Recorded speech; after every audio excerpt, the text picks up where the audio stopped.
Welcome to the Isle of Man for the 2008 Clerical Medical Parish Walk. They've been walking the parishes for over a century and a half. First winner in modern times in 1961 was Stanley Cleater, and the long-standing record went to Derek Harrison.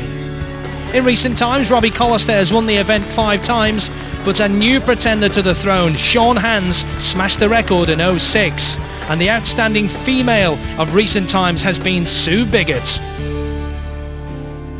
For Chris Moon, though, the 85-mile parish walk presents a totally different challenge. Chris lost an arm and a leg in a landmine explosion, but is determined to complete this unique sporting event. It's quite a long time ago, 1995. I'd left the army. I was working for a charity clearing landmines in northern Mozambique. I was walking back up the cleared lane of a minefield, and there was a mine that the blokes couldn't find. I lost my lower right arm and leg as a result, but I was incredibly lucky to live. I knew that one of the reasons I'd survived was because I was fit. I did a lot of running, and I wanted to get back to it. So I did my first marathon less than a year after leaving hospital. Well, I must confess I thought I was doing quite well until I got to the 11-mile point, and I was passed by the fattest man in the world dressed as a chicken. So on these events, there's no point in taking ourselves seriously. I am concerned. I got a new leg yesterday. If you sweat, the artificial limb starts to come off. And you've then got the greater risk of skin problems the longer you're doing it. And also, of course, the impact causes a certain amount of swelling in the residual limb or the bit of the limb that's left. Parish walk, it kind of sounds like the sort of thing you do for a couple of miles on a Sunday afternoon before you go to the vicarage for tea, but it is not like that. This is 85 miles in less than 24 hours, up hill and down dale. This is tough. One lady who knows just how tough the parish walk can be is 7-time finisher Sue Biggott. You have to be physically fit because it is very challenging. Your hills, your uphills, downhills, the flats, but you do have to be mentally prepared for it as well. I talk to so many people about just keeping your mental focus and I mean spiritually as well. You just have to keep that even peace about it. I mean, you don't want to hurt yourself at the end of the day. It's not worth that. So you've got to do it and just enjoy it. Enjoy the whole day because it's a great event. I wish there was more women up to push me because like with Robbie and Sean, they have each other to compete against, so they've got that pushing them on. I tend to think, oh, Guy's just passed me. It's all right, it's Guy. Don't have to worry about it. The key to a successful parish walk is meticulous preparation. Last year, Sue's went a little bit awry. My support crew hadn't handed over food, so when I was expecting my big stop, the food wasn't there. So it was a bit, okay, all right, keep going. And then they fed me later on, which was, you take it then, but it's difficult because psychologically you were expecting it earlier. So the support team know to have it ready in Peel this time. As Sue says, support on the parish walk is vital. Craig and Stuart, who are Robbie Collister's crew for this year, go shopping the day before the big event. Cool of them. Yeah. Without the backup team, I would really be in no man's a little bit. I dare say I could complete it, but I wouldn't be nowhere near the position that I am. These boys helped me win the event, yeah. And you're not in a position to get a better backup team than this one? Well, that's enough. I did put tenders out, but nobody replied. That'll do. If you don't eat them, we'll eat them. I like these. Well, you get them. Don't put this on. We'll put this at the front because it's purely support crew stuff. We had a bit of a fallout one year, I think. I remember I just got out of Andreas and Craig was saying, come on, you got to cheer it up a little bit, they're catching up here.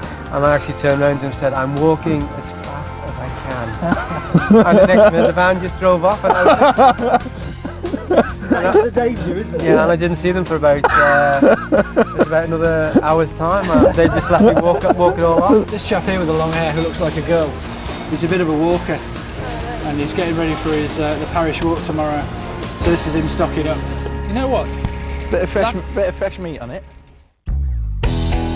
On the eve of the event, competitors must register to collect their numbers and timing fobs with over 1,600 walkers this year.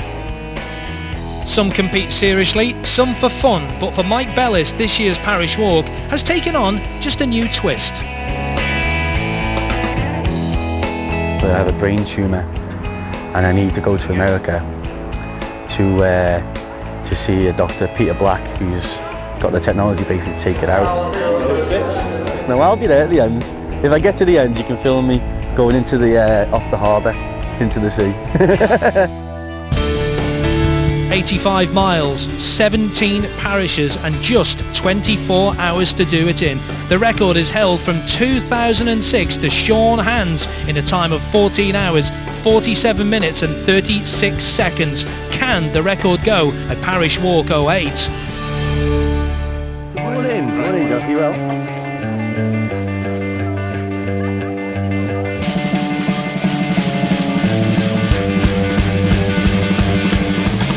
We're back again, Parish Walk Day, big excitement. Nearly 1,600 people ready to go, so we're looking forward to a really good day. Fitness is there, but I don't think it's in the legs. I'm hoping to get to Peel at least. We haven't seen anyone with quite as many snacks as we've got. Yeah, we may have slightly over-snacked. I'll be carrying him to Peel. I feel pretty good. Well, I do feel good at the moment. Yeah, I feel really good, but anyone feels good at this point. You know, they haven't even started yet. The start line of the 2008 Clerical Medical Parish Walk, and they are off. Joining me in commentary this year, the 1988 winner Martin Lambden. And Martin, what's going through your mind now watching them go off the line? Do you want to be there? No, it's a long time since I last walked, and I've seen the weather forecast. Yeah, weather forecast not looking good. Looking good in Douglas at the moment as we look at the National Sports Centre, which is the new venue. It has been for quite a few years for the start of the Parish Walk. Now, they used to start at the Villa Marina. Is that where you started yours in 88? Outside the arcade, yes, but as years have gone on, numbers have increased. We've had to try and alleviate the traffic problems in Douglas. Yeah, there's our first man on the road. That's Martin Biesmans, one of the best overseas walkers to come here, and I believe you have some secret weapon. He has fags in his pocket there. Just have a cigarette, sly one. The allegation is that he smoked a full packet of cigarettes, ate several packets of crisps and drank several cans of beer on his way round. Is that only allegations? Well, there you go. You just seen that other shot of the guys coming down around the first corner there, out of the National Sports Centre. Now they're on a part of the circuit, but it's a new part, this. If you think back, you've just mentioned how many people are in the Parish Walk from even 5-6 years ago. They're now up the TT access road, not on the main road. I think mainly for safety more than anything. Yes, we stopped crossing the road at Braddon to go to the church gate some years ago, and it's a constant battle to try and improve safety and traffic flow. Very early into the 2008 Parish Walk, and already spectators lining the roads at Braddon Bridge. And let's hear from Michael Bellis now. That's good. Who will the fish with last? Michael walking to raise money to help send himself away, and a lot of people do this, Martin, the Parish Walk, the serious athletes, the guys up the front, but you've got guys, women, youngsters are all there, and they're doing it to raise money for charity. It's okay, you've got your serious guys, but the guys at the front, like David Griffiths there, number 124, he's doing it, he's going to crack on for a good while, but you've got people wanting to raise money. It's always been a balance. It's never been a sponsored walk, but it's an event that has always raised a lot of sponsorship money. Coming up into Glenvine, into Ballagary, number 1 Robbie Collison, number 2 Sean Hands, number 8 you can see Sue Biggett, and number 16 Mark Hemsel, who's been a finisher in 06 and 07, and you can also see number 7 Jock Waddington, just ominous there at the back of that front group, Martin. Yes, everybody pacing themselves, beginning to settle into the race. Also C33, let's give him a mention, that's Chris Cale, finisher in 03, 04, 05, 06 and 07, and there's Chris Moon, we heard from him at the top of the show, and well, is he going to do it in under 24 hours? It'd be some achievement if he does it. It certainly would, but he is a very fit guy who has done a lot of athletic events. Oh, we come into the first church now. There's Sue Biggett leading the men. Oh, she'll like that. Number 71 just behind Sue there. They're through Crosby. And she's now just retracing her steps, really. Then they go down towards a set of traffic lights and turn right and into the country lanes. Number 7, Jock Waddington again, and 22, let's give another mention there to Janice Quirk, finished last year for the first time, looking to make it 2 in a row this year. The police are very important, they play a big part. Yes, and we get a lot of help from the Special Constabulary. Obviously, as you can see from this film, we have walkers on both sides of the road here, whilst it is an open road. There's the first church. Now they're not allowed to touch the door on the first church now for some reason. That used to be the rule. You used to go and touch the door, but you don't now. It's really, again, just to ease flow and try and prevent the hold-ups. If everybody wanted to touch the door, it would just cause backups. With over 1,600 people on the road this year, it's going to be a very busy Parish Walk 2008. Hey, oh, nice. Welcome back to the Clerical Medical Parish Walk 2008. Into Kirkbride, and conditions, well, you can hear it again, are going from bad to worse, if that's possible. Yeah, conditions are absolutely appalling at this stage as we see Sean coming into towards the church. You can see the spectators and the marshals, people giving him lots of applause, lots of encouragement. Into the church he goes now. He'll put the bipper on. We'll get an eye on his time. And is he pushing on for his record? Will it go? Looking at that, 9 hours, 11 minutes, 38, Martin, maybe? Slipping behind now, which is fully understandable in these conditions. And he doesn't seem to be moving as well as what he was in Peel. A bit laboured, a bit stiffer, do you think? Very hard to judge from these pictures, but let's watch what happens. Let's go back to Chris Moon. He's still going well and walking better than the slog. Yeah, at the moment, certainly. When I saw you last, we were going up that hill, that weather was awful and the wind was so strong. And when that's like that, I just say to myself, look, this can't last forever. You've just got to get through it. And sooner or later, you'll get off the hill. But at the moment, we're on the timeline. So just got to keep on keeping on. I think they call that, Martin, a positive mental attitude, and he certainly has got that in spades. Jock Waddington comes to the timing point to blip on, and Jock now is second on the road behind Sean Hands, 9 hours 30 minutes and 34 seconds, so still a bit of time behind Sean. But looking very, very comfortable, and as you said before, perhaps Sean just tightening up. And he's looking very free-flowing there, back to that walking style he had when he was at the top of the slock, and he's not race-walking as he was. Next man on the road is Robbie Callister. Robbie with that style is so unique in its own. You can spot him a mile away. The arms are moving, all that top, and maybe it's just a yellow hat on his head, I don't know. No, I see Robbie out training on the road, and you can usually see who it is a long time before you pass him. 52.5 miles that is to Bride, and they're on the run to Andreas now, which is 55.5 miles, and Robbie, as usual, looks strong, and a big wave for the camera, and look at the puddles and the rain, and I really do feel sorry for the guys and girls that have continued. And speaking of girls, here's the multiple ladies winner looking for 8, Sue Biggett. Well, this was actually, I'm sure, will be one of the wettest June days we've ever seen. Be good for you being a farmer to get the fields and crops up, won't it? I know plenty of people who are looking for rain. Sue splashes through the puddles as she comes into Kirkbride.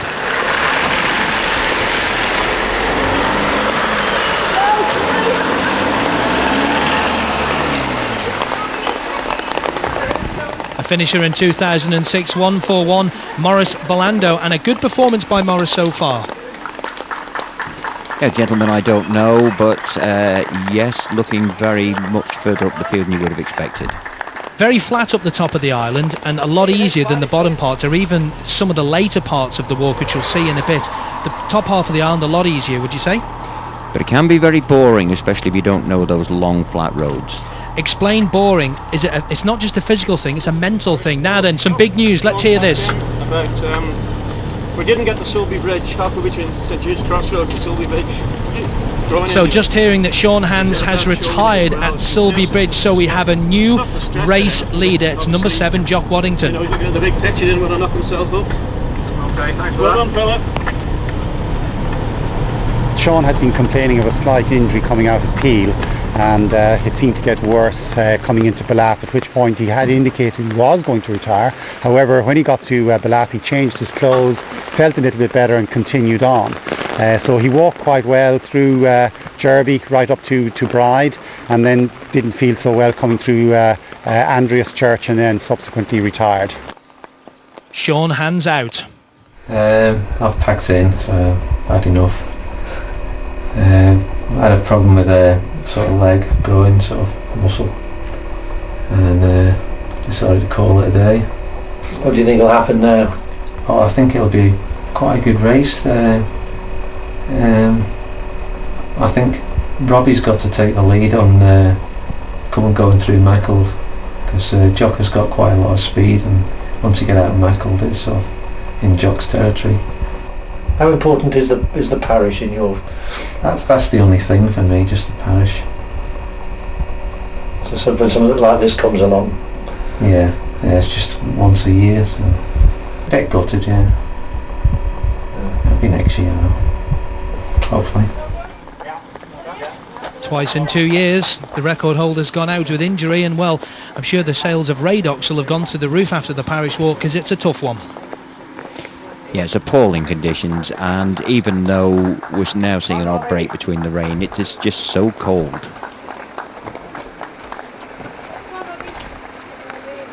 Eight o'clock this morning, they started off. It is now 7:30 in the evening. Robbie, has he got a chance? Let's hear from the crew. Fact is, 15-20 minutes ago he was third, and now he's second. Second place, about 10 minutes behind. Well, we're just timing him, but we estimate about 10 minutes behind the leader. So possibly back of the net. Possibly back of the net, but I think he's feeling tired as well.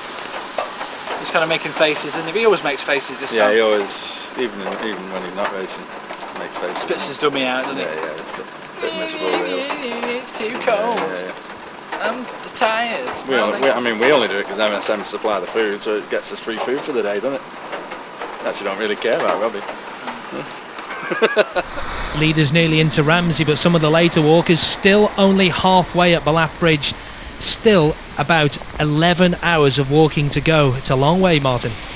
It's a long, long way, but they are onto that easier northern stretch. Easier northern stretch with wind and rain and all sorts against them. And here's Sue Biggett. Look at the rain. This is on a section coming into Ramsey called Pinfold Cottage, and it looks like Michael George behind her too. Michael with another good performance. Michael with a very good performance. Anyone who saw the coverage last year will have seen him on last year's films trying to race walk, which is difficult at this distance.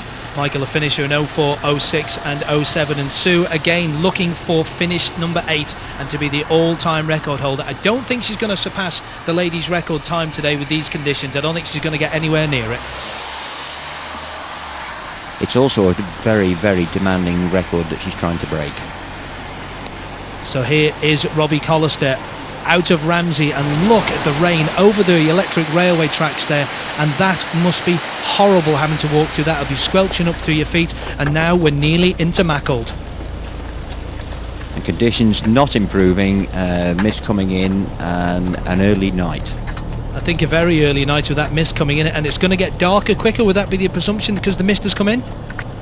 One of the reasons for holding the race at this time of year is to try and get the daylight from the longest day. That's not going to happen. Your race leader Jock Waddington leaves Mackled. As he leaves there, let's go back to Bride. Oh, it's an easy. Once you're at the top of this hill, it's an easy run. Go for it. Come on. It's a long way to get here next year. You thank me for it on Tuesday night at the presentation. You say, I'm glad I did one more year. No, honestly, you sure? Yeah. 62.5 miles Hannah got to. She couldn't be coerced. How is Bethany Clegg getting on? How far in is she? 1:06. Still walking well, and the flashing light on the head. You can see the conditions there. She's still in the north of the island there. Look, nobody on the road. She's got nobody to focus on, but this man we must focus on. He's through Bulgan, what we call Bulgan Bay, the mist in the background, and well, all he's got in one thing in his mind now is the War Memorial in Douglas. It's Jock Waddington. It's very much like the last lap of a multi-lap race round a stadium. And the support crew there just giving him more nourishment. I think that looks like a cup of tea from a flask, and his bones must be chilled and aching. Every muscle in his body say no, no, no, but what's his heart doing? Come on, get to the end. It is a matter of head and heart now. His mental attitude will be as important as his physical one.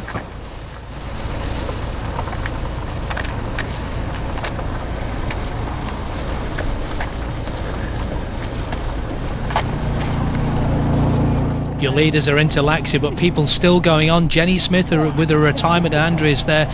And well, conditions actually up north of the island don't look too bad. The cloud seems to lift it just a little bit. Maybe a good omen for later in the race. But then we can also have all 4 seasons in 4 quarters of the island on the same day. Certainly can, and this picture just demonstrates the conditions. Robbie Callister, number 1 with the headlamp on, and well, you can see his crew behind him there. They'll be urging him on. Can he catch Jock Waddington on the final few miles of the Parish Walk 2008? Let's go further back to Andreas again, and he's still going, Chris Moon. I do not know how he's doing this. Sheer guts and determination is driving that man on. have to believe I can do this. I'm really sorry, I've got to go. Sorry. London Church, about 78 miles in, just in the last of the light.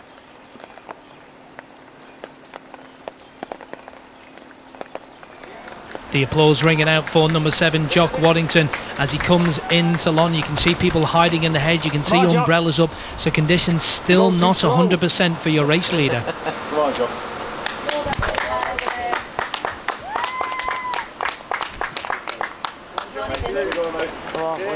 Really is on the final leg now. Big final leg. Douglas, the War Memorial, is that imprinted in his brain? That's his goal? Probably still wishing he didn't have to go up and down to St Peter's Church at Onken. And here's Bethany Clegg. Remember, she's trying to do 2 laps of the Parish Walk course. So I'm fine. Actually, my feet are really good. No blisters, just a bit sore under the heels. Legs, no problem. So I'm doing okay. Yeah, so great. I'll head off to Mackle now. So Bethany continues to Mackle. Let's go to the Liverpool Arms, where we have a very special person to talk to. Jock's missus.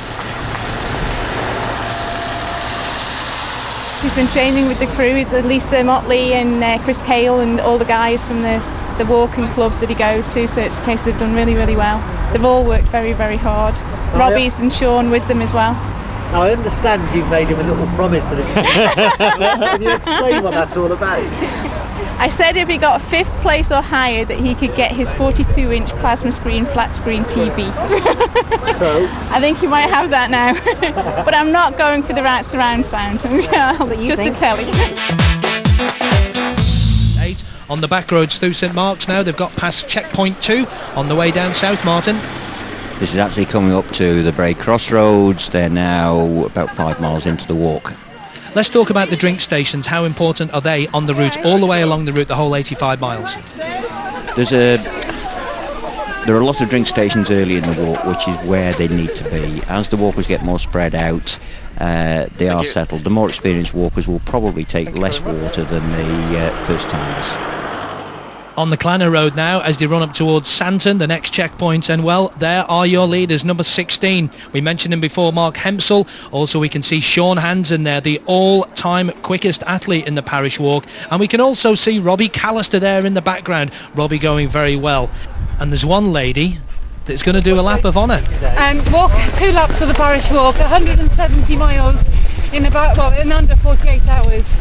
So I've got to average about 4 miles an hour, which I'm doing on track at the moment. That's a hell of a challenging section. Yeah, I know it is. Yeah, so I won't use the word crazy or mad, but I've been told it's them enough. But I'm raising money for the hyperbaric chamber as well, so it's an all in a good cause. Has it ever been done before? No, it's never been done before. No, and I am walking exactly the same 2 laps. I'm not doing it in reverse or anything. So finishing on Monday morning. Well, good luck to you, Beth. Thank you. Absolutely brilliant. 170 miles, 2 Parish Walks. But what about Robbie Callister's support crew? How are they getting on their personal blog? Well, just outside Santon, which is 11.5 miles, so we're probably around the 10-mile mark. And it's raining. Just started. Looks like heavy shower coming in. Really going to put a damper on things.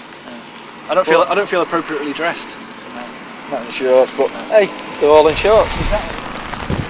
I think, Martin, that was a sign of things to come. The guys in shorts there, into the church of Sanctane we go, or Santon Church, and weather conditions not good.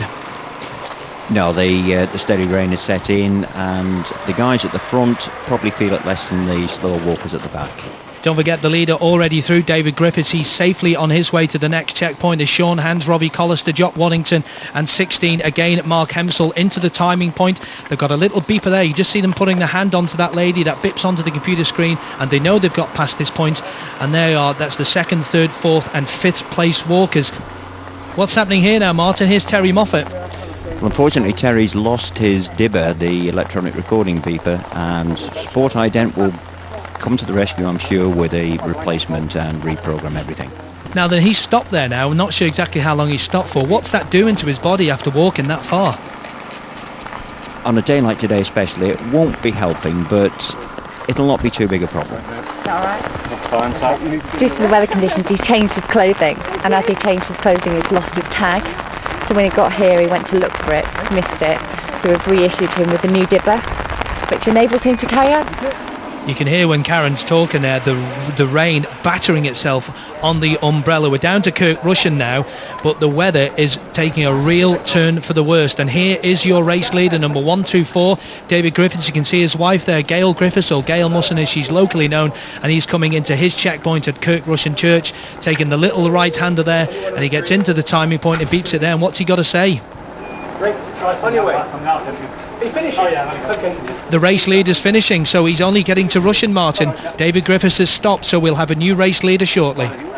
We will indeed. I'm not sure that David had ever fully intended to walk the whole distance this year. And let's hear who David thinks is going to win. I think Robbie's always the safe bet because year in, year out he produces the goods. But Sean's got a fair lead. I don't think he's ever pulled out a lead, this big a lead at this stage. So it's going to be really interesting. But Robbie's very powerful going over the slot. So I think I would still favour Robbie, but who knows? The Slock, Martin, look at the conditions there. There's your race leader, Sean Hans, about a 12-13 minute lead, but he's just come up one of the toughest climbs in any athletics, really.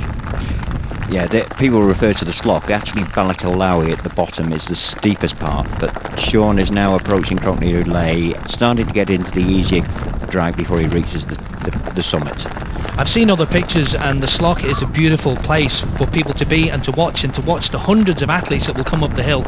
But to have it do it in this condition, you can see the wind rustling and the little fern at the car going by. You can see the fern just by the traffic cone there, and look at the water running off the walls. That's got to be getting into your body, into your clothes. Well, a combination of very heavy rain and a driving southeasterly wind as well. It's sort of on their side and in their faces all the way up here. Tell us a bit about Sean's technique there.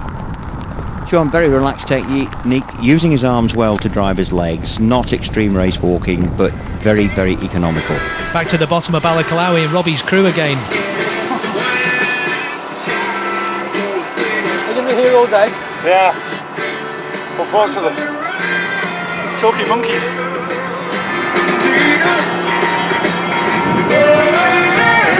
And I'm sure we're going to be hearing more from those guys as they go through. And there is their man, and a totally different style compared to Sean Hans, Robbie Collister's got.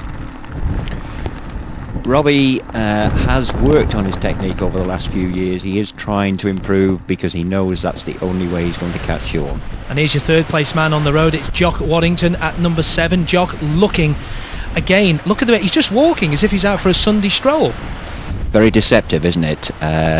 He's just coming down through from Glen Rushen now. Very relaxed style, but a very nice cadence.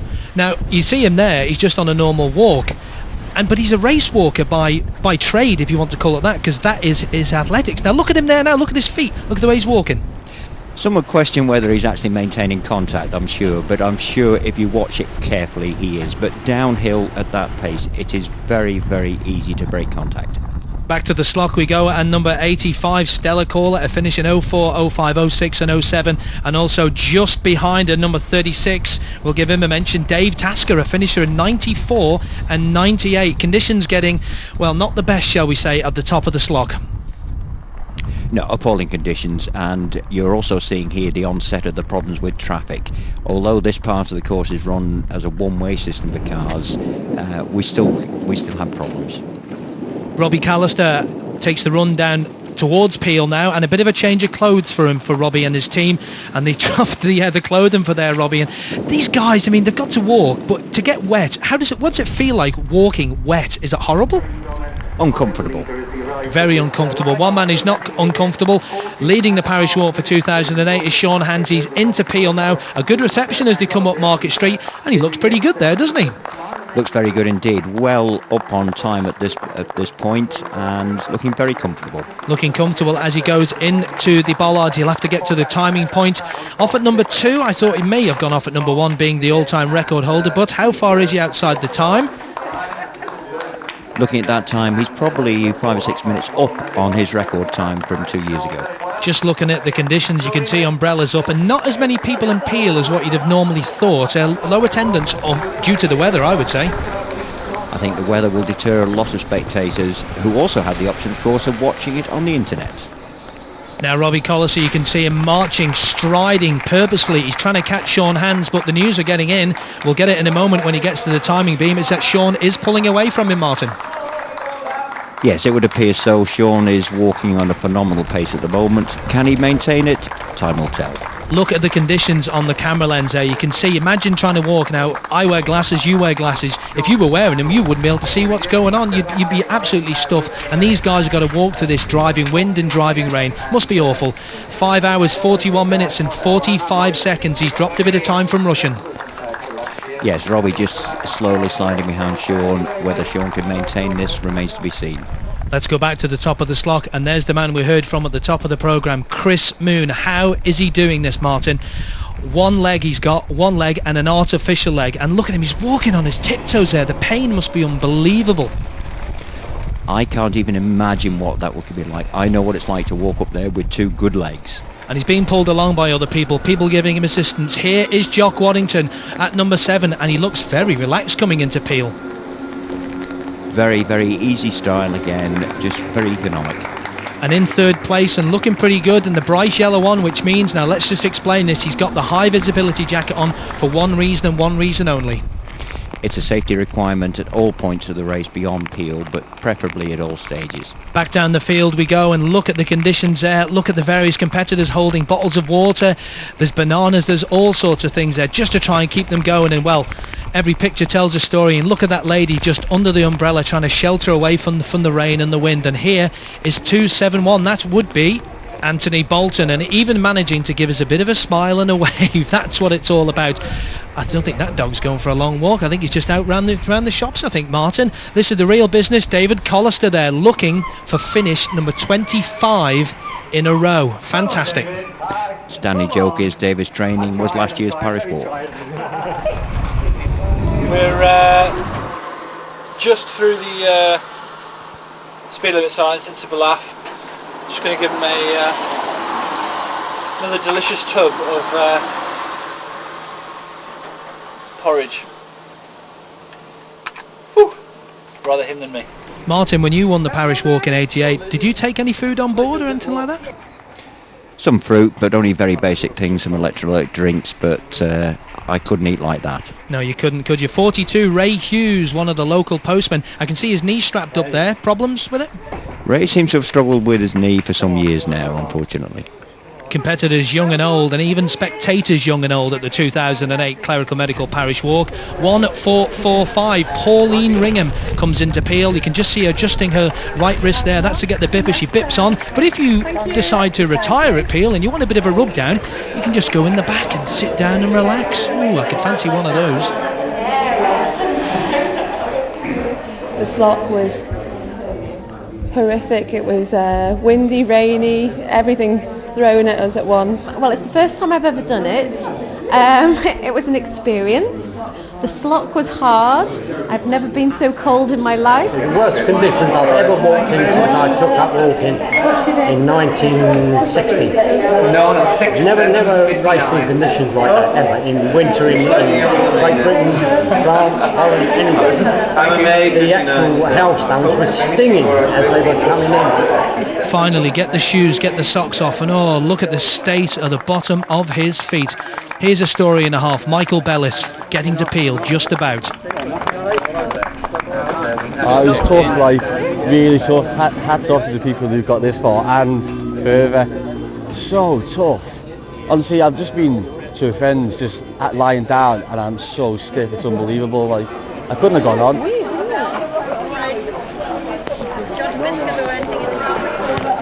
Good fun. Welcome back to the Clerical Medical Parish Walk 2008. Here is your race walking leader. It's number 7, Jock Waddington, as he comes into Onken Village.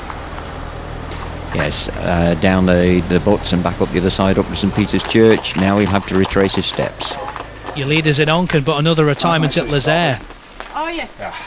See you later, Rob. Thanks very much. The slot was pretty hard, but it was just the weather and set in again after Peel. It's it is again now, so and it's probably going to be bad from the whole way to Douglas from here. So you're calling it a night? Calling it a night, and the feet are sore in my legs, so I've finished twice before, so no point in pushing it. the bright lights of the capital of the Isle of Man every parish walker's goal, and striding along Douglas Promenade to hopefully, if nothing serious happens between now and the finish line, to claim his first parish walk win is Jock Waddington. What's going through his mind? You've been there before, you've done it, you've won it, Martin. Yeah, it was daylight when I came along. We started a lot later, but whatever, it always seems a long, long way. A finisher in 2005, a finisher 2006 and 2007, but 2008 is going to be Jock Waddington's year. He's going to win his first parish walk, Martin. And a lot quicker than I did it too, Chris. It is a most fantastic feeling. It really, really is. All that training repaid. He's going to cross the line any second now, still splashing through the puddles. Thankfully, it has stopped raining. He goes across the ticker tape in a time of 15 hours, 44 minutes and 43 seconds. Absolutely fantastic. Did you think that you might win it? To win it, to actually win it, it's something else, really. There's some very famous names on the list, and I'm just slightly humbled to be in amongst them now. Very happy. And that time puts him on the 11th all-time finisher list. Back out on the track, 8:42 comes there. David Whittam in Lazaire, looking in a bit of pain there, Martin. Doesn't look very comfortable at all, does he? I suspect a back problem. And what of Robbie Collister? Okay, we're at the finish. War Memorial, Douglas Promenade. Just waiting for Robbie to come across the line. He's on the prom. Time now 12:04. Must be kind of minutes away. Can't quite see his little light that he's got on. How's it been for you, Craig? Long, tiring day today. Long one. I think the weather's took its toll on everybody. Really, it's been a tough old day. It's the worst. It's the worst I remember it. And I'm, 29. Yeah. Ish. I'm catching up behind you. 25. And here he is, still striding purposefully along that unique style we talked about a bit earlier on. Yet another parish walk finish for Robbie Callister, but not the win. Not the win this time, but that is an incredible time for someone to come second yet again. And that's his 19th finish. I suppose that was the toughest, really. I think it has to be with the way the weather was, because up the west coast of the island there, it was a headwind you were battling into all the time, wasn't it? Yeah. And it was really cold. I had to change my clothes about 3 times. I've actually got 2 waterproofs on, a fleece and a t-shirt as well, and I'm still soaking. There's another person for you to beat, Robbie. There's another one. Oh yeah, I know. Yeah, don't keep throwing these challenges in front of me. I've had enough of it, right? Yeah. No, yeah, definitely, yeah. He walked in a really, really good race today. Yeah, brilliant. Yeah, and I'm pleased. But I think it was an incentive of 42-inch flat screen or something like that. Yeah. Can't wait. Hey, anything for TV. Thanks. Cheers. Yeah. Well done, Rob. Cheers, Still smiling, but a little bit disappointed. Robbie Callister congratulates Jock Waddington, and here's Chris Moon, 7:73, still going and still looking like he's going to be under the 24-hour mark. After that fall this morning. Yeah, I'm fine. Thank you. Yes, he said before he was on the time limit. There are time limits set at churches because the event has to be completed within 24 hours. And here we go, number 141. He has put on a fantastic performance yet again. It's 141 Morris Belando with his second parish walk finish. And taken a huge chunk of time off his personal best. See, the dib has been removed there. It is important that the organisers get those back. And here she is. We talked to her before. Sue Biggett, yet another finish for her. That's 8 finishes now for Sue, so she's the all-time lady. Oh wait, I didn't need that. Did you manage? Well done. Well done. I wasn't. And see how much better you feel this year. I feel better, but boy, the weather was terrible. The worst weather ever. So I have retired. Oh, I have retired. That's what they all say. I'm saying it for sure. So a look back on the top 10. A great win for Jock Waddington, his first parish walk win. Robbie Collister, yet another finish. Morris Belando in 3rd place. Sue Biggett, the first lady home, in 5th place. And the second lady home, rounding out the top 10, Janice Quirk. Very early on Douglas Promenade, we will have Ray Hughes. We've seen him earlier on in Peel, doffing his hat to us, but looking in a little bit of pain is number 42 there, Martin. Yes, I think that knee and possibly some back problems as well really catching up with Ray. And of course, I can say it, he's not as young as he used to be. Oh, and the lady helping him on there, encouragement is what a lot of people need to get them through this. You've said it before, it's not only a physical thing, it's a mental thing. Very much so, and there have been people retired, Donkin, in the last church, but very, very few. You'd want to get to the end, wouldn't you? And here he is coming over the line, and looks like he's got a little bit of a cut on the right-hand side of his face. Maybe the legacy of a bit of a fall there. It's quite possible when you are leaning that far, you collapse very, very easily. Yes, you're right, the right cheekbone. And I'm sure he's going to get some attention from the medical workers there. And look at him, he's leaning into the barriers. And is the barrier going to... I think the barrier is actually going to be keeping him up as he gets to the finish and getting a massive round of applause. Twisting my back on the slock and it just got gradually worse. Oh boy, oh boy. It was just a bad day anyway. I think not only has he had enough, I think his crew have also had enough. They're on strike. You give us such a hard time, we've decided to go on strike from now on. Number 95, Katie Craig here, a finisher last year, second time round. And a first time finisher also, 1186. I wonder how that must feel for her. And this man coming up behind now, 25 in a row for David Collister. An unbelievable achievement again. David, how many? How many is that? Too many. 25. Well done. How did that rate amongst them all? Probably worse weather-wise. Definitely. The slock was like, it's the worst I've seen the slock, yeah. The wind and the rain together. We've had wet ones, like, but the wind and the rain together was very bad. Were you ever close to packing it in? No, I don't think so. No, a couple of bad patches, but nothing you don't normally get. How are you feeling right now? Not too bad now. No, I'm just glad to be back home. Walkers continuing on. This is nearly into Onken, so the finish line again for these walkers, remember. And look at this man here, it's him again. It's 8:43. It's Mr. Whittam, and he's still going, but looking like he's got a little bit of backside pain, I think so. Anybody watching this would wonder why on earth people put themselves through this and what damage they do, but they usually recover very well. David Whittam, that is, and leaning to the left. What sort of stress must that be putting on his body? Probably coming from his lower back in the first place. Thanks a lot. The final church, and it's Chris Moon. He's just getting there now. I do not know how this guy is continuing onto the final stretch. He's got 1 hour and 18 minutes roughly to get to Douglas Promenade to the finish line under the 24 hours. And 2 miles to go. Chris looks as if he'll finish it very comfortably time-wise.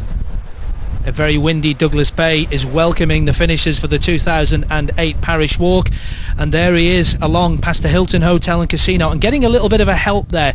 And again, look at it, the stress and the strain on his knee must be incredible.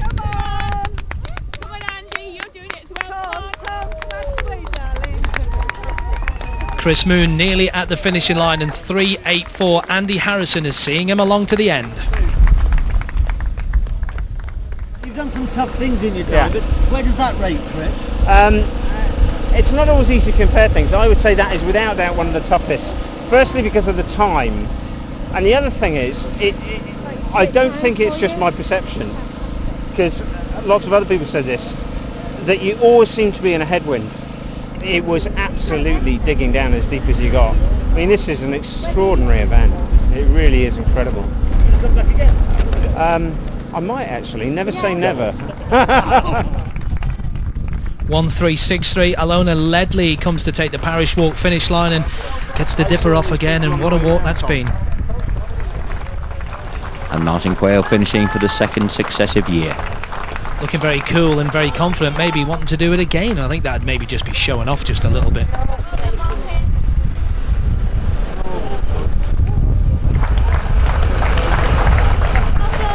Margie Killier finishing here. Margie has been a great help to the organisers over the last few years, checking in at Lezayre Church. Just in front of Margie there was 5:40 Neil Towers, and a special mention to this man. He just looks like he's popped out for a paper on Sunday morning. 8:18. Donald Strathy from Scotland. He's come in and he's done it. Brilliant.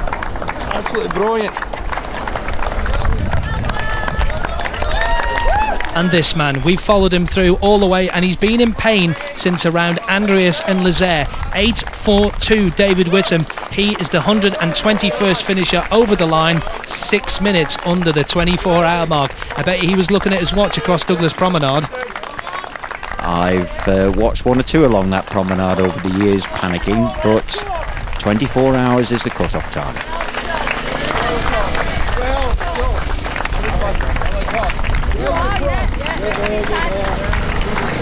And look, there's former winner Robbie Collister back at the finish line to see Mr. Whittam over the line. A round of applause from Robbie. 5, 4, 3, 2, 1. 24 hours. The Parish Walk away is finished. Let's look at some selected finishers. Bethany Clegg finished 55th on the road, 20 hours 56.26. Then she did it all again. Another great finisher, Ray Hughes and David Collister. Dermot O'Toole, a good finish. And Chris Moon and David Whittam, absolutely brilliant. That is it from the Parish Walk 2008. We hope you've enjoyed our coverage. We'll see you for Parish Walk 09.